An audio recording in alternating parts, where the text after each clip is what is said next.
চাটা হতে থাকুক, একটু পরে দেখা হচ্ছে। এখানে চায়ের জন্য দুধ পাউডার নিচ্ছি আমি 1 চামচ দিয়ে নেব, 1 কাপই বানাবো চা।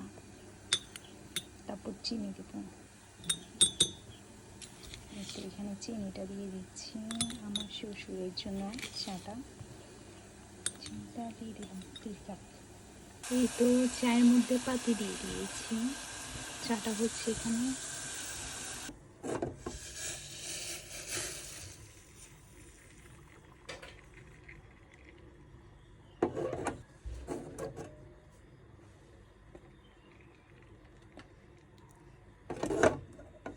চাটা মনে হচ্ছে পাতলা হচ্ছে।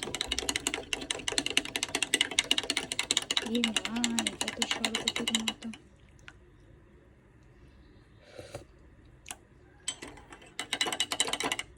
মনে হয় না এই চা খাবে বলে, একটু খারাপ। এখন চাটা নিয়ে যাবো।